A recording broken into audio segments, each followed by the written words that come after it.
With that, we'd like to go around and introduce everybody that's here tonight. I'm Lisa Gorley and I'm chair of this committee.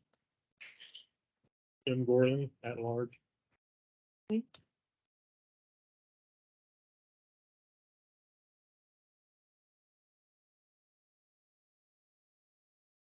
your microphone. If you can turn it on once and you have green light, otherwise it's off.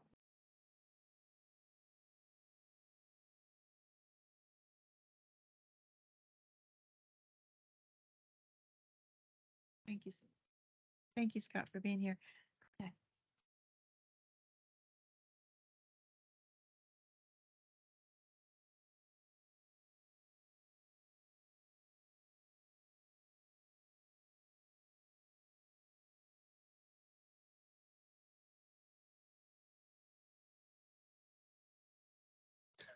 I know, I fight those things all the time. There you go. Good. The clinical health navigator at the Health Center, and I work for Benton County Health Services. Sean Morgan, Community Services Officer, Sweet Home PD. And Jason Ogden, Chief of Police at Sweet Home PD. Dick Knowles, member of the community. You are. Bob Dalton, Sweet Home Health Committee. Okay, thank you. And Larry won't be able to meet with us tonight. He had an obligation, and Sam won't be able to meet with us as well. So with that, we'll move on. We do not have our minutes for tonight, so we will continue with the reports and Community Health Committee. Well, you really zipped right to me, didn't you? I have the health fair application revised, so I'm getting next week. That thing will be hitting the email. So look for your email box. You'll be getting one from me. So that's kind of where I'm at. Short and sweet. Thank you. Western University, students have a presentation for us. Come on up. Kind of awkward, but we need you to have the microphone and the cameras, and so it's great. We're just glad you're here.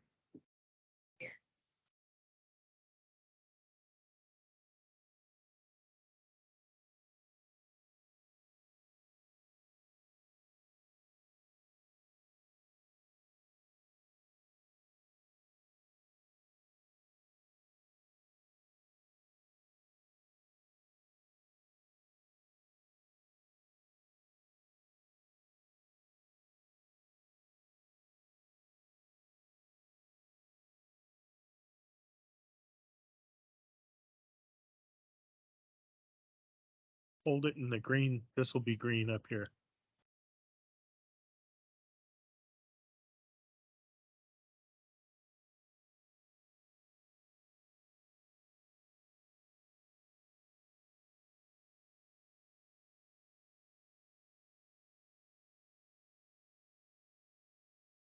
Okay, perfect. So we just introduced ourselves, but we are here today from Comp Northwest because we worked on a research study, which some of you were part of focus groups for, looking at the unmet health needs of Sweet Home. So basically, what we are and what we're doing is there was a study done in 2018 analyzing all of the health services and health needs for Sweet Home in 2017. And from that research study, 3 big needs were identified and tackled. So one was youth mentorship, and through that, Project Mike was born at Sweet Home High School, which all 4 of us are mentors for. We just had our last closing day with this year's group of high schoolers today. So that was really exciting. We've been able to build a relationship there.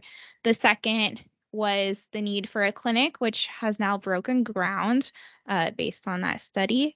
And then the third thing was a need for the health resources to be known by the community. So health resource brochures came out of that. And today we're here because we repeated that study from 2017 using the 2022 data. A lot has changed. We went through a whole pandemic, among other things, just a growing 5 years. So we're here to present that.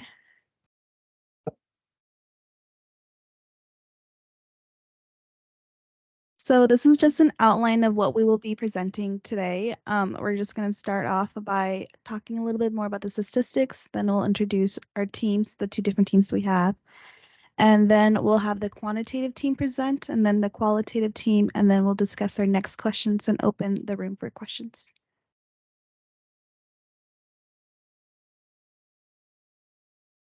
So we know that you all know the Sweet Home community way better than we can. You are active members of the community, but as part of our research, we looked into some stats about Sweet Home to help us better understand the community and take it into account as we contemplated the healthcare needs. So here's just some of the statistics that we thought were relevant to our study, such as the population, graduation rates, income, poverty rates, and health insurance rates. So just talking a little bit more about the team. So we had the qualitative team, which is me and Mira, and then the quantitative team, which is Holly and Jordan. So Mira and I, we did a total of 3 focus groups from December to January, and we had a few questions that we asked, which we'll discuss later. And then the quantitative team looked at data from 2017 and 2022 healthcare data from Sweet Home's patients, and they analyzed and compared that data. Then we got together and we looked at things together to overall have a goal of addressing major themes of the unmet needs of Sweet Home. So like Michelle mentioned, Holly and I led the quantitative team, which was where we got data from Samaritan Health Services from patient visits from 2017 and 2022. And we move on to methods here. So we pulled the data, and then all the patients that were over the age of 18 that were from Sweet Home were included in the study. And we further categorized why they were going to either the family medicine clinic, the emergency department, or why they're hospitalized. So we could try and see trends of what members of Sweet Home are in need of and why they're going to seek healthcare.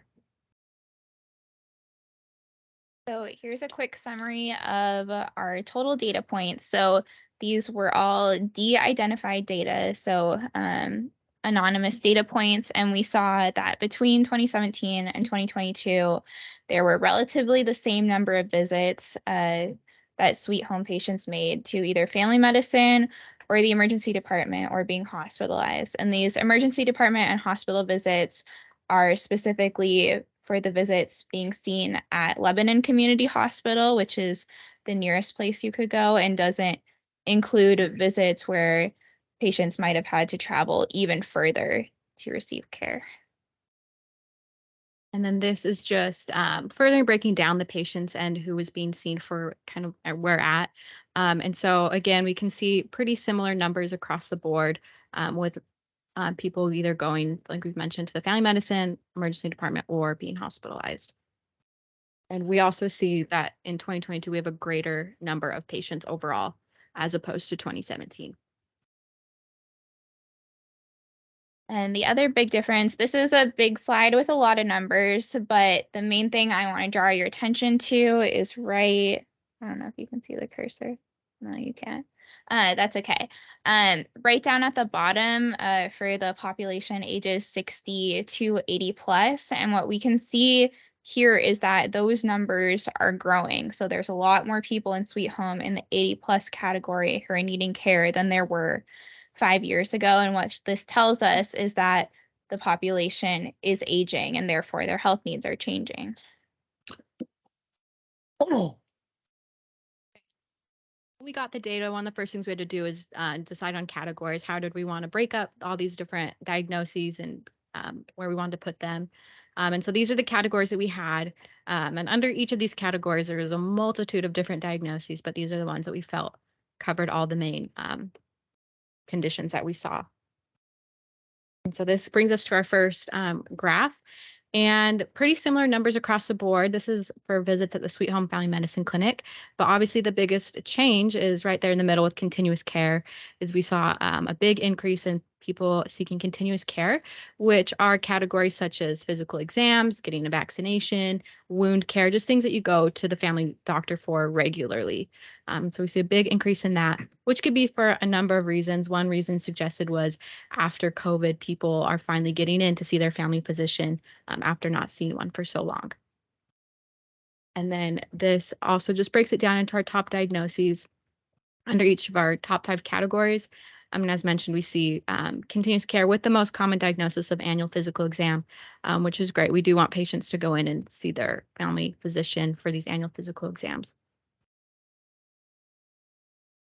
And one thing to note on that last slide, because it's going to come up later when Mira talks about the focus groups, is one of the top 5 reasons people in Sweet Home are both 2017 and today are seeking care is for dysthymic disorder, which is essentially depression. So mental health needs are a concern that was also found in the focus groups. Saw that it changed quite a bit in the 2 surveys. Yeah. And so this one now is the reasons that people are being seen in the emergency department in Lebanon. And overall, this is our least interesting graph. Not much has changed, but we see that respiratory does jump up a little bit. And the reason why is that we had a new respiratory diagnosis pop up between 2017 and 2022. With a respiratory COVID-19 being the 3rd most common diagnosis. People were going to the ER. And then our last graph brings us to why people are hospitalized at the Lebanon Community Hospital. And we see the kind of the few points that we want to bring up is OB. So more pregnancy-related hospitalizations, which just shows that the population of Sweet Home is growing with more pregnancies and deliveries. And then also, I don't know how to point out. No, it's not there. Never mind. That was on a different one. But so we see a big rise in OB care. And then again, just the different reasons people are going in. And we see, So OB pops up onto the list where it wasn't there before, and respiratory stays at the top with cardiovascular behind it. Everybody's bringing over, but you don't need it. Yeah.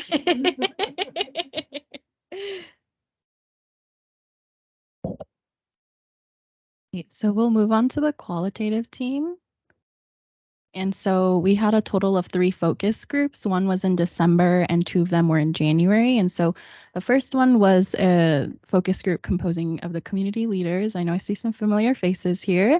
And then the second and third one were just community members, and everyone were, donating their time to answer questions that I will go over in the next slide. So basically, we asked questions about Sweet Home residents accessing healthcare and what their biggest concerns are, if they knew of health resources or just any resources, and if they were using them. And so 1 through 4 were actually the same questions that were asked in the previous study. However, we added 5 on to this year due to the changes that have been brought up from the last study, such as Mike or the healthcare center or the resource pamphlet. So we asked just if they're aware of any of the changes that have been made since then, and if so, like if they did know, and how those changes have been impacting Sweet Home, if they have been. And so based on all of our 3 groups, we gathered all the data and looked at central core themes, and we found a total of 8 that were continuously brought up through all 3 groups. So I know it's kind of small there, but so we have medical care, specialties, literacy, transportation, mental health, resources, drug abuse, and nutrition, and we'll dive into each of them next. So our first central theme was difficulty establishing and continuing medical care. The 2 biggest themes with that was physician retention is poor, and then access to care is difficult. And here were some of the quotes that were brought up in their focus groups and were repeated and resonated throughout all 3 focus groups. And the central theme was that people are finding it difficult to find physicians, and they're going through different physicians every year, having to find someone new, having difficulty establishing follow-up care. And the physicians that they get comfortable with are moving on to different places or getting involved in administration, and they're losing their physicians.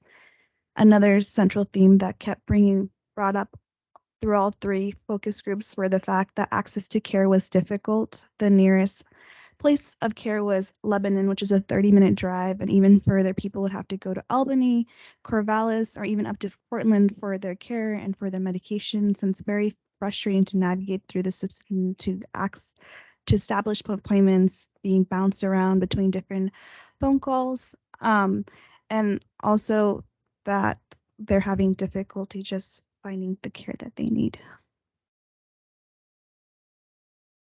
So the second concern was just the lack of specialty. So there was a lot mentioned, but I listed a few here, which includes diabetes, dentistry, special needs, pediatrics, geriatrics, and psych.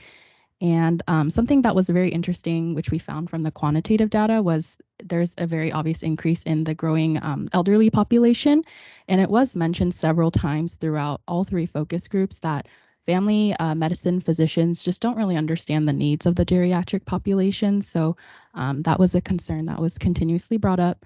And also, yeah, people are mentioning Sweet Home is an aging and a retirement community. And also there was a few mentions about just the lack of resources and education for individuals with diabetic concerns.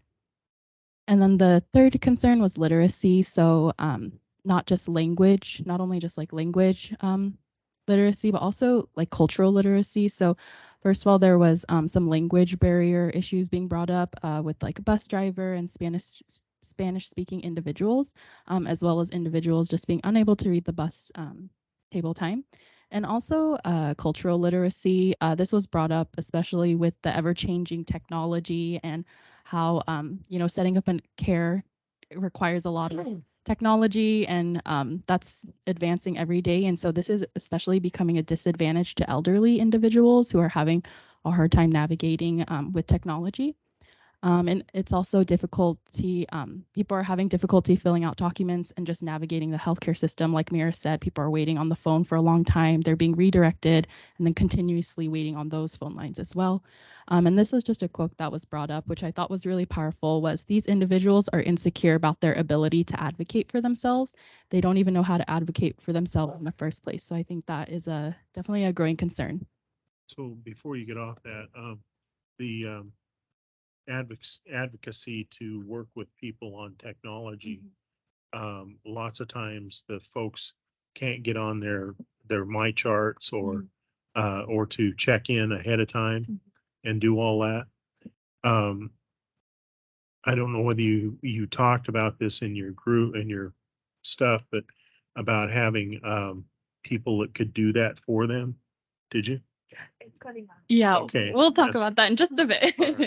All right. But thank you. That was a really good point. And then the fourth concern was just transportation. Like I said in the previous slide, just the literacy gap with public transportation, as well as people just not having funds for gas or even cars. Like Mira mentioned earlier, people are having to drive to Lebanon, Corvallis, Albany, and even Portland was mentioned a few times.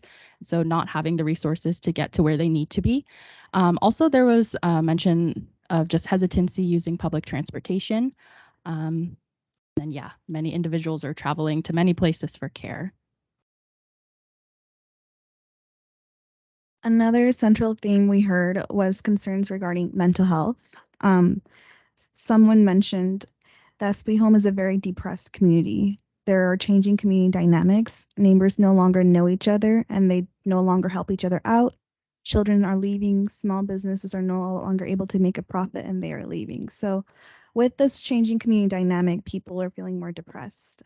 And this has increased the burden, especially on our children and on our elderly people in the community. People have mentioned that children are becoming more anxious and stressed. They're being to more traumatic events like school shootings and obviously the pandemic we had a few years ago. And with that, there's increasing visits to the principal's office due to feelings of being overwhelmed, and teachers are not spared. There is an increased rate of teacher burnout that was mentioned throughout the focus group multiple times. And another central theme was COVID has only exacerbated these concerns and the concerns of mental health problems that are within the community. Another concern that was brought up was the concerns of drug abuse. We heard that Sweet Home has a drug abuse problem. People are concerned about their children being involved with using drugs, and there's a huge street population with drug abuse going on, and police needs to respond to these concerns. And not only these concerns, even the mental health concerns brought up in the previous slide, police having to be the intermediate for these mental health concerns. And because of this, there was brought up a stigma for needle drops, where people were initially concerned about having needle drop stations because they were concerned about supporting drug abuse. But what was found was that people came in with their insulin pens and were able to safely drop that out, and that helped people, dispose of their syringes and stuff that they need for their medical care in a better way, and now people want more of this. Okay, and then our seventh concern was the inadequate use of resources. So there's resources that are not being used at the level they should be, whether that's individuals knowing about the resources or not knowing about the resources and not being able to use them. Individuals were mentioning that some really do utilize a lot of the resources while others just don't use them at all. And there was concerns and mentions a few times about there possibly being a stigma around use of these resources. Individuals just don't wanting to look a certain way, right, by like using these resources. Also, there were quotes about, I'll read this quote here. Some have a hard time walking into the medical bus because they fear the future of their health. So not only stigma using these resources, but also perhaps like being stigmatized while using these resources was a concern.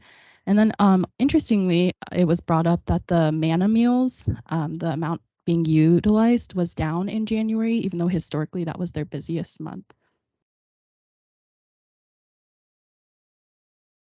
The last central concern that we heard throughout our focus groups were concerns regarding nutrition. As mentioned by our quantitative team, Sweet Home does have a poverty population, has a severe enough poverty, people living under the poverty line, and we've heard that throughout our focus groups, where a lot of the members are living underneath the poverty line and such, that the Sweet Home ends up becoming a food desert. And people do not know how to maximize nutrition when they're on a budget. And because of this, there's increasing prevalence of childhood obesity and growing incidence of childhood diabetes, heart disease, and other comorbidities that are very concerning. So with all these concerns, we came together and we compiled a list of next steps, things to look forward to, action plans, as you will. The first being a community education forum, maybe having monthly community education forum where people can come in and ask questions and get educated about the different concerns regarding public health. People can have an opportunity to be informed about the different resources that there are there and that would help them out. And also they could have classes in these education forums about mental health crisis and how to respond, about classes on nutrition and classes on substance abuse emergencies and how to treat and treatment for that. Another thing moving forward that we thought could be a good idea was just like refrigerator magnets and or keychains, just with any emergency numbers such as 211 for mental health crisis line, 988, the Hope Center, or other numbers. If the lack of use of resources is due to the lack of knowledge, these could possibly help spread the word as well. Also, moving forward, definitely finding the resource pamphlet that was brought about from the last study and updating it with the current resources that are available, and possibly a website online for the different resources as well. And then perhaps having a study going a little bit more into depth on why individuals aren't utilizing the resources here, perhaps, and digging more into that as well. And then for collaborations with Western U, there's a lot of things, but we just listed a few here. So definitely Project Mike needs to continue, and I have confidence it will continue and just be better every year.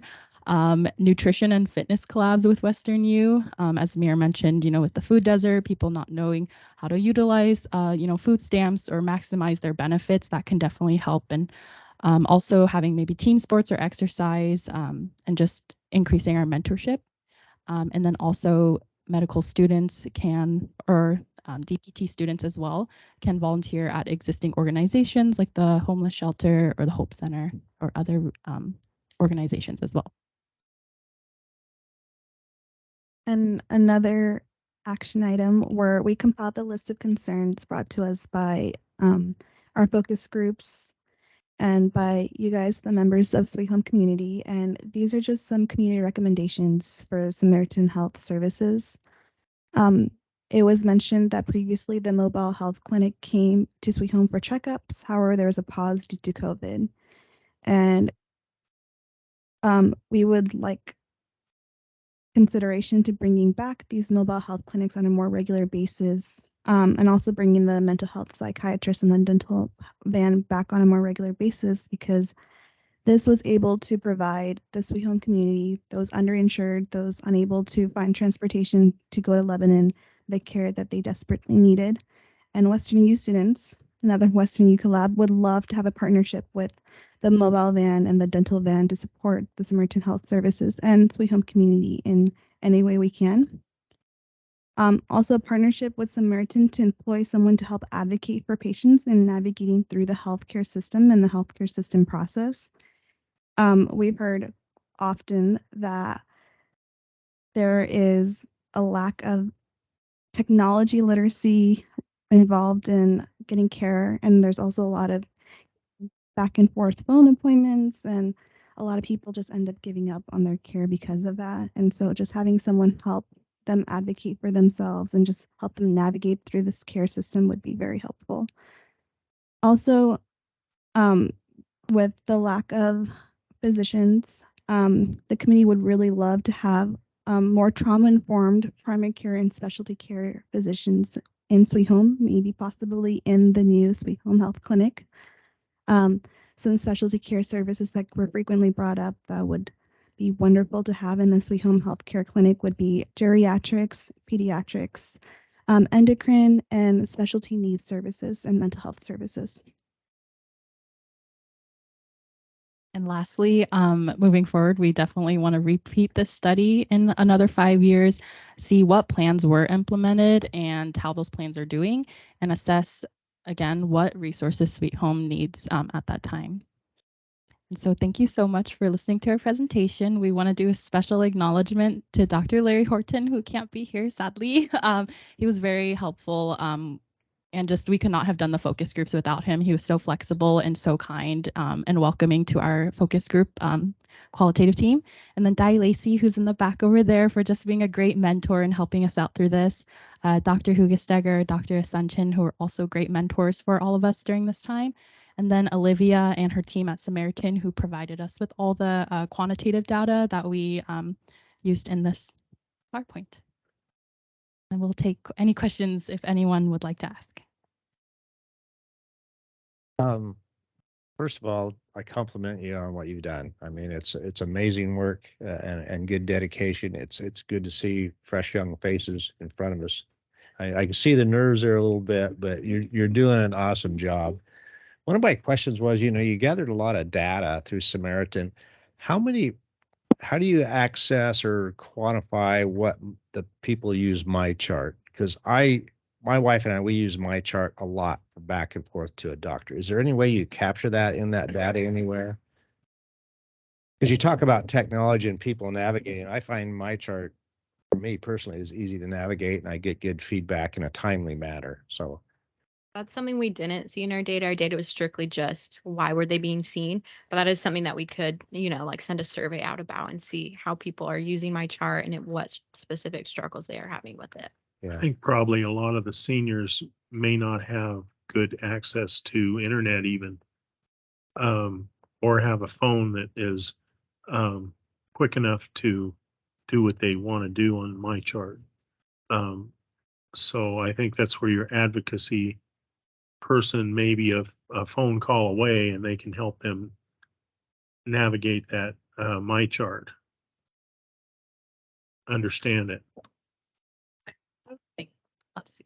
I also think like with things like MyChart, there's, with increasing like hacking and stuff, there's like the dual authentication. Like I feel like that could be a big barrier too, and it could be confusing. So yeah, definitely. Sorry, this is just bouncing off of you all. Well, yeah, if you don't have an Definitely email address, Right, you can right. dual. Yeah, exactly. So just like finding someone to help them navigate through that. well, I think with MyChart too, the only downside of it is if you got a question on a Friday, you're gonna wait till Monday, and that probably is a lot of me. I know it, so it doesn't bother me. I know I'm on Friday, but it's gonna come in on Monday, you know, part of it. And then the mobile van, that was something that Dick and myself brought here to Sweet Home, what, how many years ago? Yeah, forever. Forever. And COVID did come along because it was scheduled to come back. COVID come along and that turned our whole world flip-flopped. And I think we are still recouping from that. And just in the last month, I've been trying to get that back here, you know, having some discussions about it. And the thing they're up against is what you had mentioned earlier, staffing. You know, I'm the one that brought up the idea about people's reluctance, because that was the biggest thing that Dick and I noticed. We brought it, set it up, and they just would see it. And that's where it stopped. And I literally had to get people, come with me and let's go in, you know, that fear factor. But it's such a quality unit to use. And I think, you know, Western University students, if you can partner up with that and make that, that would just be an awesome thing to do for our community. But great job. Are you gonna make these available to us, the slides? PowerPoint? Good. Yeah. I had a question. Is there plans to reach out to the other two non-Samaritan affiliated primary care provider places in the area and try and gather any of their data as well? No. Okay. We just strictly did, because we were working with Samaritan Health. We Okay. just used all of their data. Okay. I like it that you hit up on the aging part. Of course, I'm one of those. I recognize myself on some of those bars. Yeah, they've been there, done that. Yeah. Dick and I know that story. We've had those conversations. I don't know what he's talking Yeah, about. you I have no idea. But then, you know, Dick has shared a report with us and a lot of similarities in that. When you talked about aging, it was in the report that he had. Housing was in the report. So I could really see a lot of parallels to that information gathered. That, I almost wish he hadn't brought it up between the aforementioned Di and myself. Actually, we kind of started off years ago arguing about what other people have done in other communities and what needs to be done. The hospitals have to do their own community health improvement plan. Counties, public health have to do their own community health programs. And then the IHN people specifically, which is more what I am, I'm the chair of their advisory committee. We have to do our own. There are different timeframes. The approach is to try to get people to do them in the same time period, because I'm one of these busybodies. So I like to go to your things and I go to the IHM things and I go to the public health things, and no offense to anybody in the room and pretend she doesn't hear it, but that's probably the best presentation I've heard. Concise and well done. But the information is almost always the same. And it would be nice if we could figure out how to get all this together. With you guys sitting at the top of it. So I don't actually know how to do this. And I just came from another meeting where they're bringing this partnership together. And quite honestly, it wasn't done very well, because the hospitals ended up with their own report and the public health has ended up with their own report. And the IHM people are just starting up with their own report. So it's not that we collaborated so well, but they're trying to get the timeframes down so everybody does it within a 3-year period. You guys want to do a 5-year period. Some argument we may get together sometime to try to figure out, so we're all doing the same thing. The public health people are doing a meeting on the 17th to do exactly what you just talked about, bring people together, talk about what your needs are. If the same people show up all the time, that may not be a good thing. My experience has been they have been different people, and that's good. I particularly like the way you and Dr. Horton got together and just kind of made different people show up 3 different times. And that's classically how you need to do it. that's why I say I've appreciated how you've done it, but well done, well done. So there's one other group that really does a lot of capturing of information, and that's COG, Cascade West Council of Governments. But they don't capture things on medical, they capture things on housing. But how the housing goes is how a lot of your medical goes. Well, and that's what the IHM people, they've actually picked housing as one of their priorities. Yeah, and And this has all begun to blend in together. That's why I say, so We need getting to with start COG talking. maybe something that, because they, a lot of their aging population, they were talking about this 20 years ago, yeah, and they had these numbers and projections of the aging population and how they were going in different demographics, and how that was going to affect the housing, and how it was going to affect this and how it was going to affect that. So some of those things, and I know that they keep up on that, so it might be a good, well, and it turns out it isn't just housing, it's transportation. yeah. You get sick, you got to find a way to the doctor. If it isn't there, you can't do it. You discovered food. That's what today's meeting was about earlier, about food insecurity, you may know how to eat well, you just can't get to the grocery store.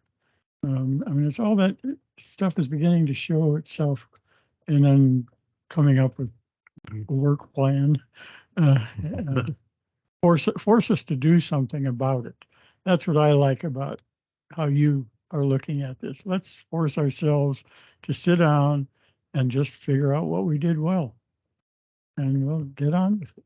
Another source for data is our school district, because they Yep. have to collect data on homelessness and Yep.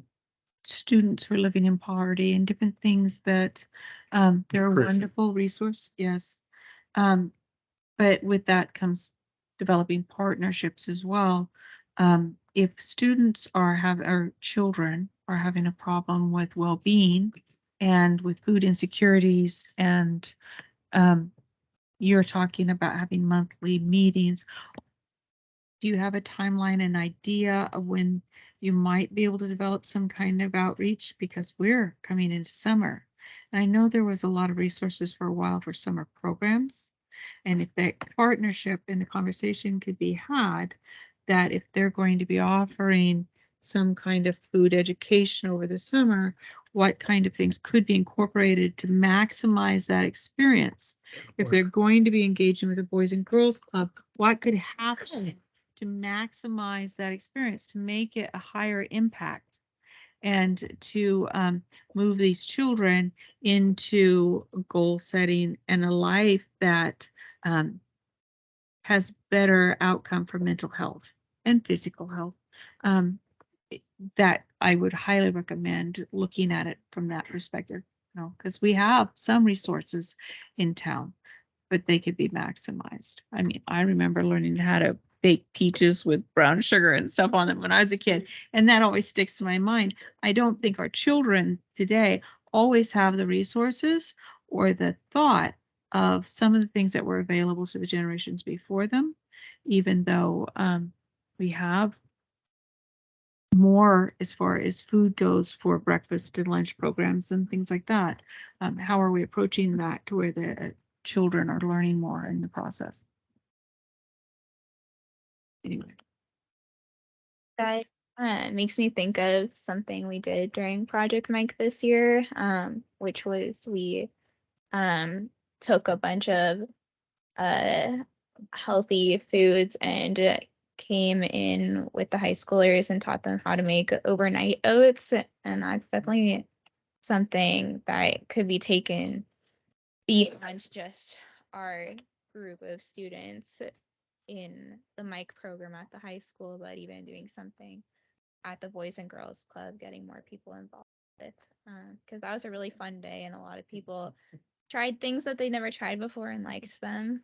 So I attended a workshop back east that had food service personnel attending, and it was, how do you get children to eat salsa, tomatoes? How do you get them to eat fresh fruit and that kind of thing? And the idea was that if you provided corn in 3 different ways, let them choose which one was the most popular and they would vote on it and everything. And then that would be incorporated into their lunch menu.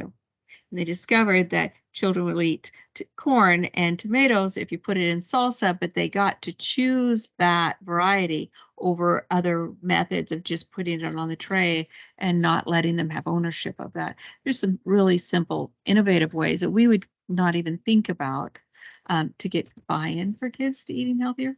So it's just kind of a fun little exercise that. I think one of the other things I captured in that was that the town hall. I think I mentioned that during the interview process because that's something that I've really punched this guy in the ear numerous times. Is I would really lead a town hall in this community on healthcare. Quarterly is kind of what I was looking at, is if we once a quarter we could bring a town hall meeting at the senior center where we invite our public in. It can be a question and answer session, but having professionals like yourselves and others that can kind of come in and maybe highlight 1 or 2 topics in a short time, not a real long period of time in an evening, and educate our public, whether it be on nutrition, mental health, or whatever. So, I mean, if you have a desire to do that, let me know, because I just find a passion for that. I think that's a good way to get our community pulled in through an invite, bring some of our other professionals, leaders in Sweet Home into that to make that happen, because I think it's doable, and I think that would be a great partnership to have here in our community. So think And about bring that. food, because that Oh, always gets people. yeah, we'll have him up there demonstrating. I would like to say something.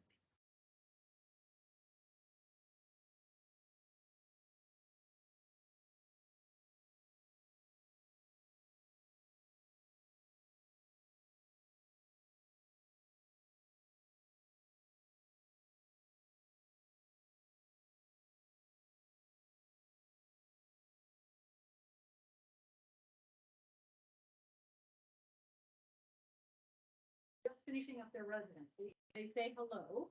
They call 3 of them to tell them that you are building a clinic. They thought would never happen. So 2 of them were in.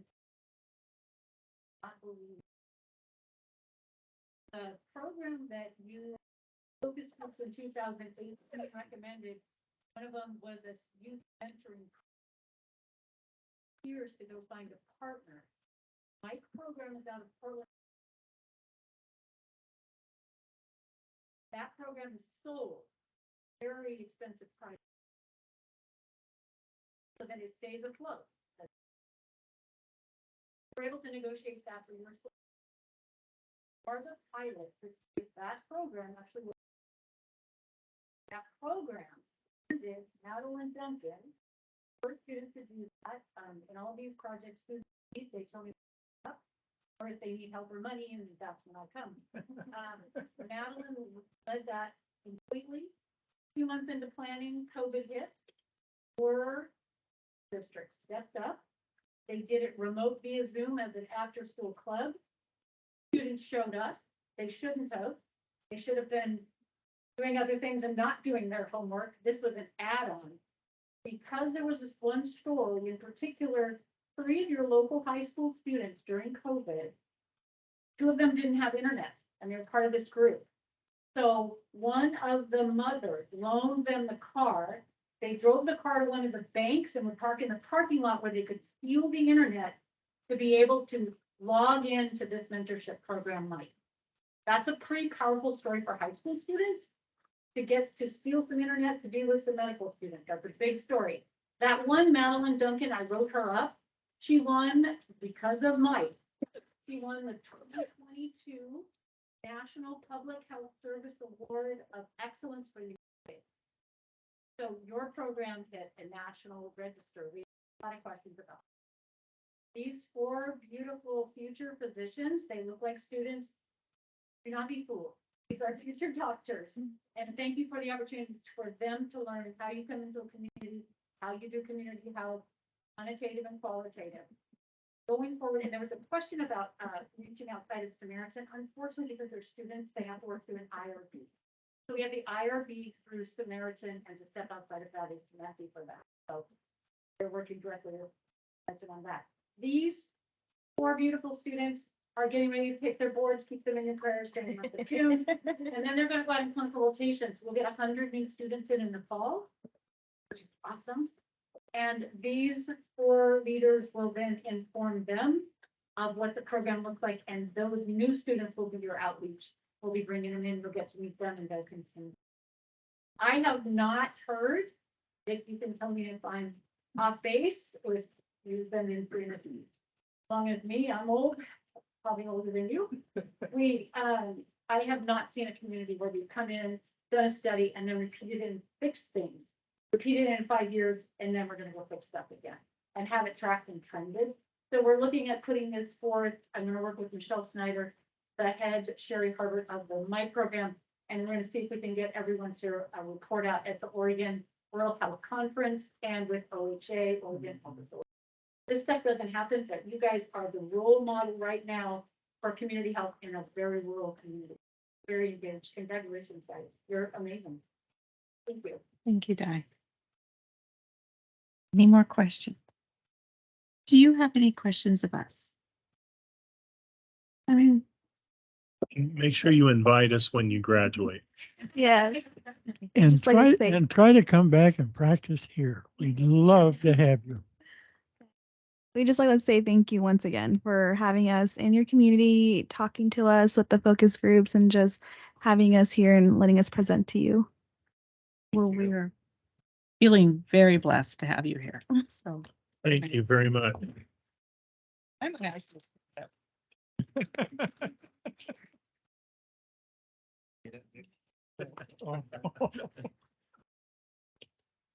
For the ladies, I'll do that. With that, it brings us to the Homeless Action Committee, and Thanks, Di. Larry is not here. And so does anybody have something they would like to bring on? I'm Sean. assuming that that would be Sean. Or He was just I going. think last month you got kind of the overview of things are moving forward, continuing. Similarly, there's been a challenging week, some ups and downs and growing pains always, but things are moving forward. Do you have any specific questions? Well, you said we weren't gonna have any crime at all this week, and then we have. I wanted that to happen, and Jason refused. He absolutely refused to give us a break in town. I He needs the suggest job. we shut everything down for the week, and it was a weird week. been taken care of. That's all. Yeah, it started being weird last week, but I think things are getting kind of normal again. So across the board, not just in one spot. Impossible. I know it's going fast. Okay, Mr. Gorley. I have nothing. Kelsey, would you like anything to share?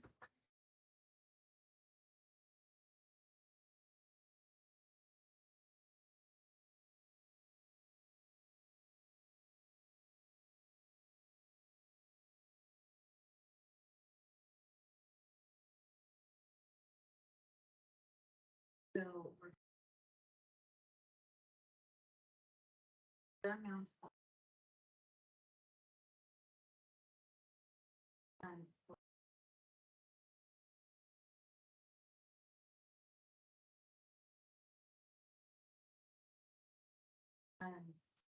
hopefully will not get. But or you can out if we were to cover everybody's mouth.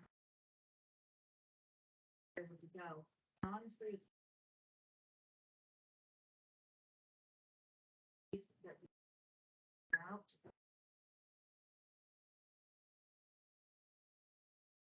Aging population.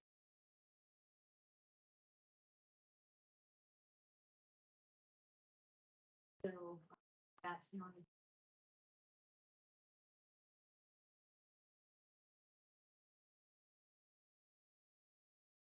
And that will be covered.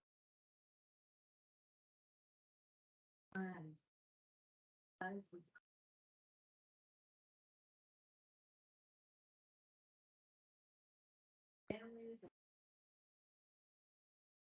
And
There.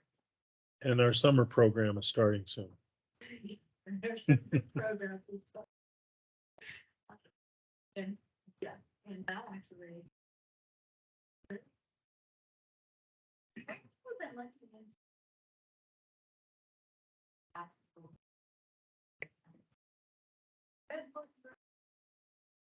But there's things. If you're not.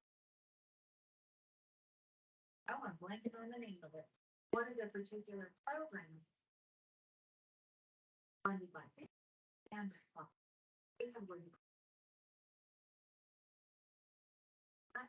But again. Trying to figure out.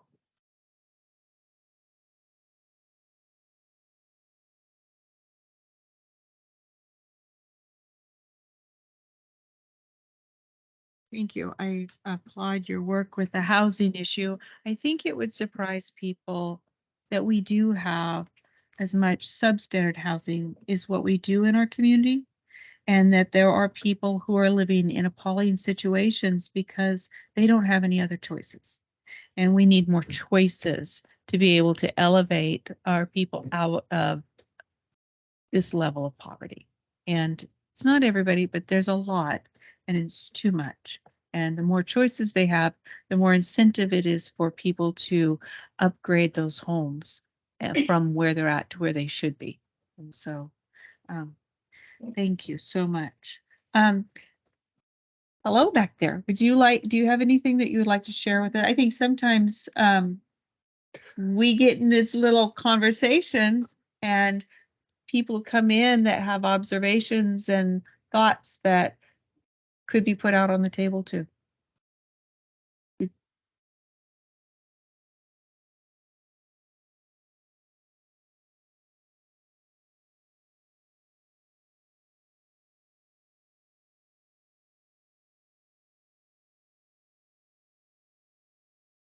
So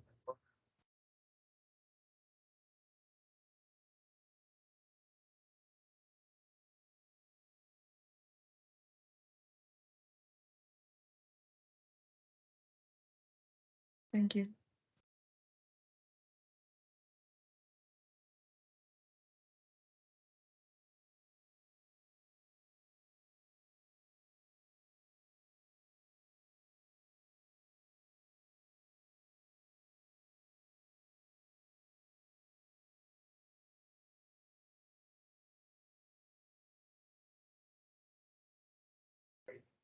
hey, Scott, is it better, like if we're doing an activity, you're unable to be there, can we just write something up, take some pictures and send them to you?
Well, thank you, Scott. I think we know that we should be reaching out to the newspaper and to you guys, but we get so busy we forget, and we're gonna just have to try harder. So.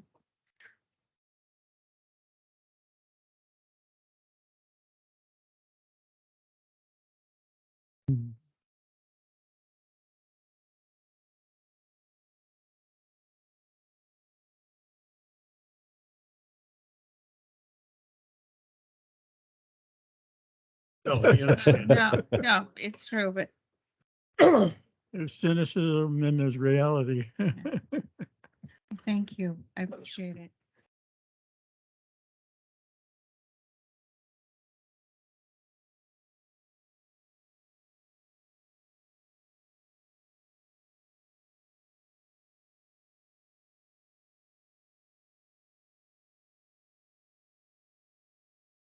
You're welcome anytime.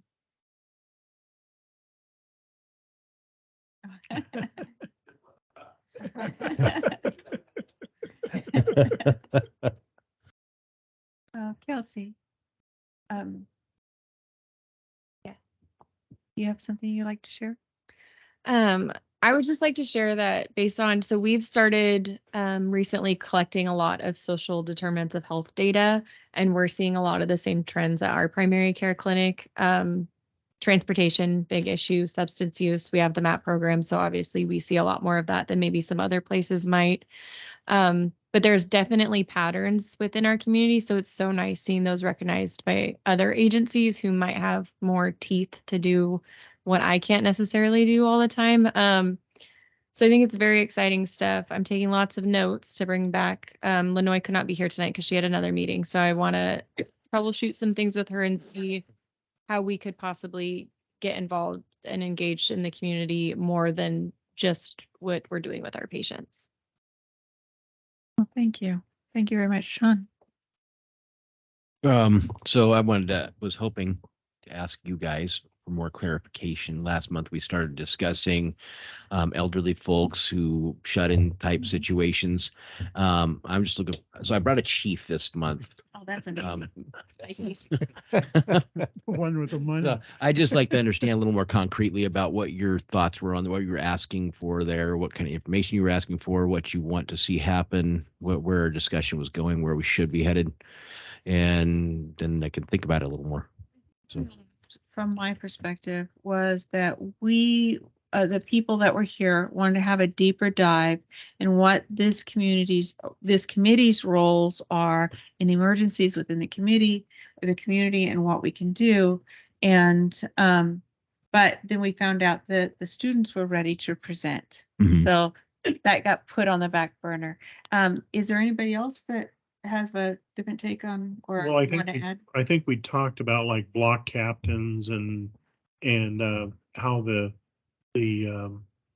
process might work into where a person might be able to contact 2 or 3 of their neighbors and see if that would catch on in the communities. I think those. There was also a conversation of, we had an emergency response and some really strong things came from that.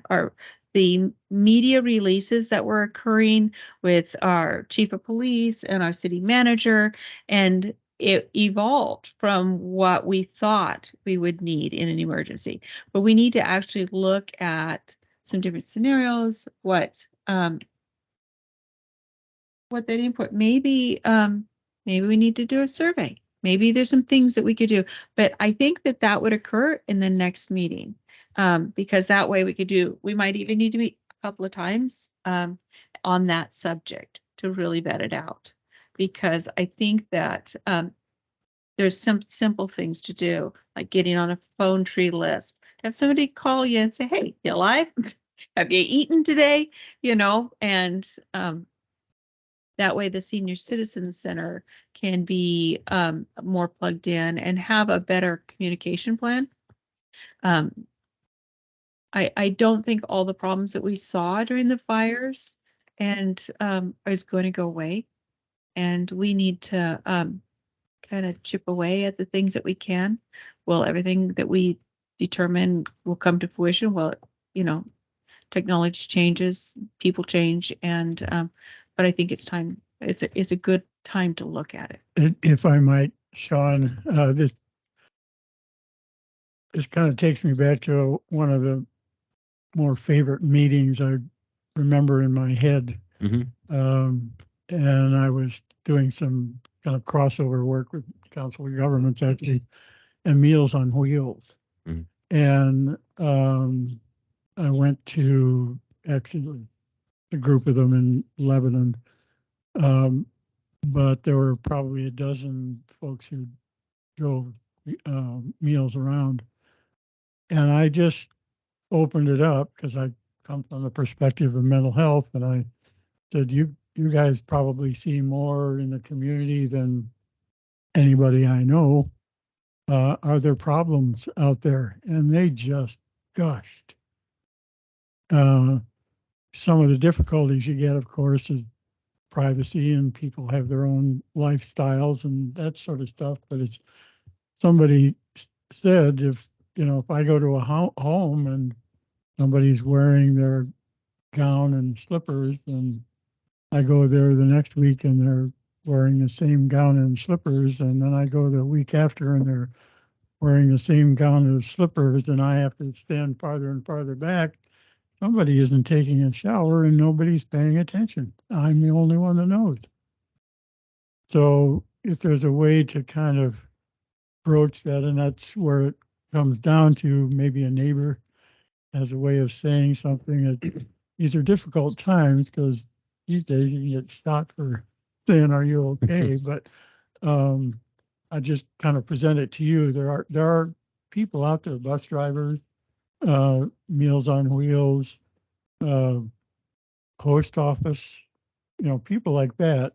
And you don't have to get names necessarily, but they might be able to point you in a direction of, there are certain neighborhoods that are very difficult, or there's this one person who, I should be calling the chief, but I don't want, that kind of stuff. It's just kind of a hint. I've never forgotten that conversation. Well, there are some Everybody had their own. shut-ins. There are some shut-ins that if we look at the potential of problems, the fires, snows, heavy rains, ice storms, things like Heat that. where people- advisories was a Yeah, big one for a wind lot of our patients advisories, who had no idea those they were type of gonna things lose where people coverage. can't get Yeah. out.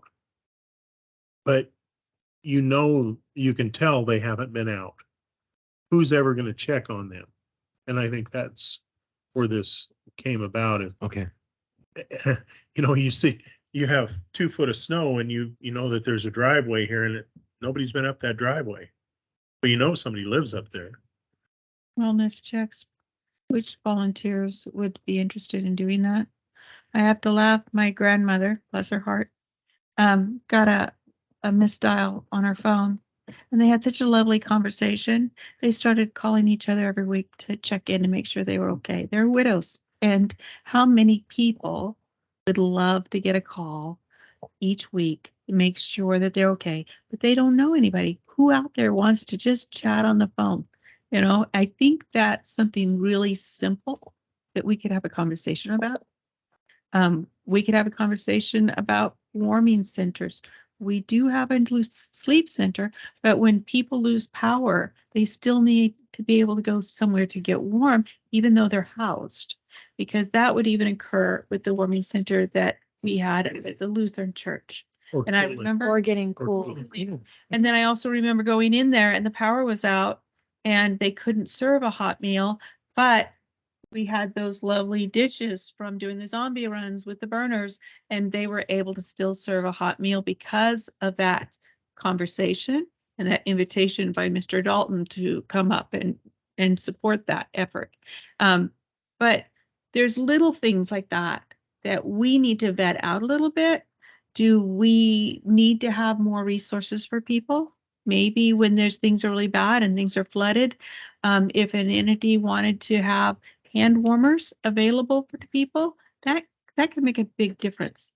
And so we'll see what we can come up with. And maybe some things are outside of our grasp, but I think it's a good conversation to have. So maybe it's like information flow during an emergency to folks who aren't connected, and they're disconnected. And they're maybe showing up there. Maybe they hear about it somewhere, but they don't. I'm never on Facebook ever if I can help it. So I know. And we're glad of it. People Yeah. talk about hand radios, but during the jamboree, we use walkie-talkies, you know, 'Cause Yeah. even the phones don't work. and they're rechargeable, you know, but it's, Pretty bad that weekend. yeah, but people, they may not think that that's something that they could do to call grandma to make sure she's okay, you know? I think social media is a really great tool for people who know how to use and access it. It's the first thing that any of mine and my coworkers will pull up if there's something happening in the area and we're not sure what it is, but a lot of our patients have no idea what we're talking about. And so how do we get the information out to people who aren't accessing the ways it's already out there, I think is the most important thing. Because we saw a lot of people that were coming in during the heat advisory that they're like, what do you mean we're going to lose power? They hadn't gotten the update. They hadn't gotten the calls from the power company. And so especially our diabetic patients who have to keep their insulin at a certain temperature, so they can't be opening and closing their fridge, and they have all these concerns. I know that we're not the only people that are connected to these people because there's 2 other primary cares in the area. So how many of these community members of ours are not getting the information that they really need that could potentially take their life if they're not careful? So You know, one of the things, I mean, it seems kind of odd and simple in a way, but I kind of think back to our church. We have a system called a prayer chain. And you reach out and it's just an automatically dial. And you think this day and time, everybody has cell phones. I mean, there was a day you picked up the phone book, of course, and whipped it open, and you could go right down A through Z. And that's changed that. But, you know, it thinks one of the things there was we don't know our neighbors.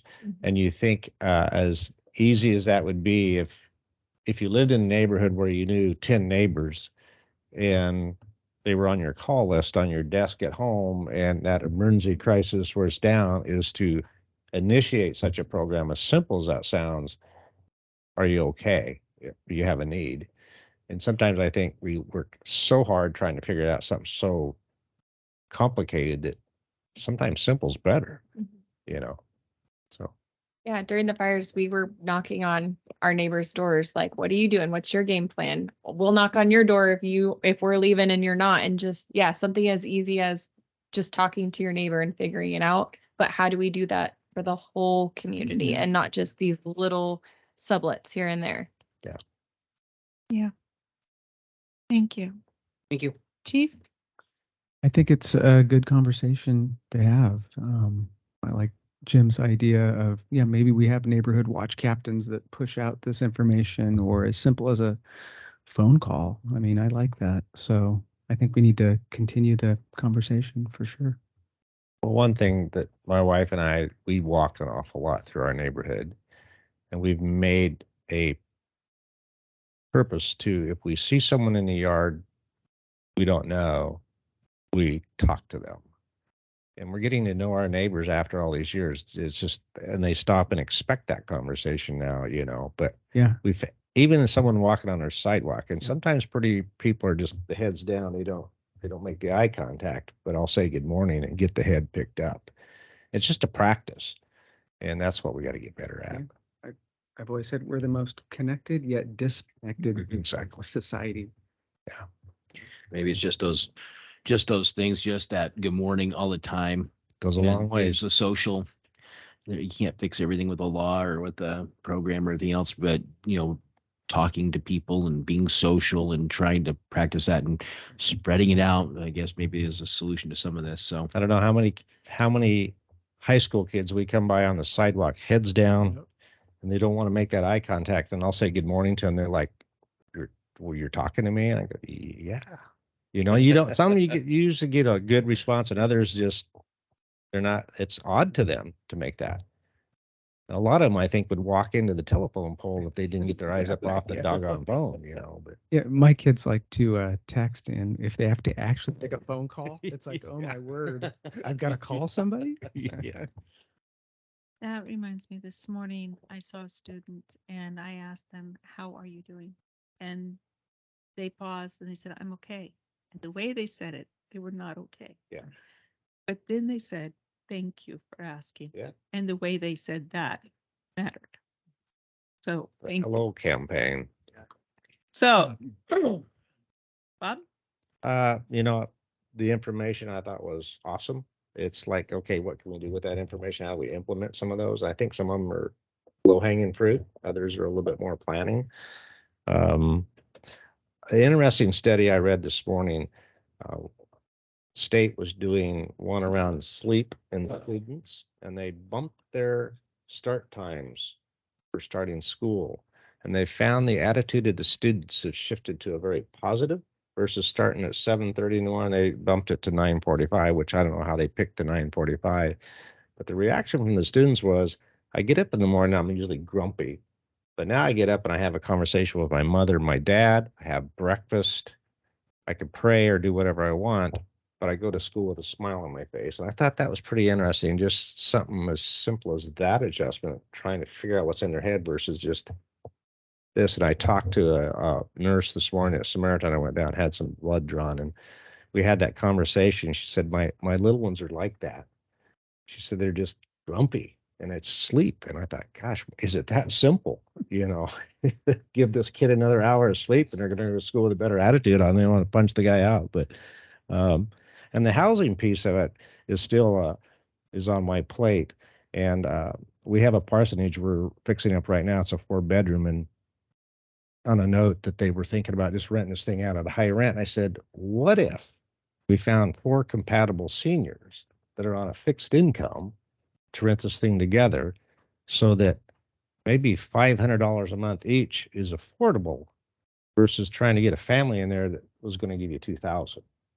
And I said, well, we never thought about it. I said, I think we need to look at more of that type of housing that could be affordable to veterans or seniors or those on fixed income. So something that I pushed the church to kind of look at it from a different perspective. So, Great.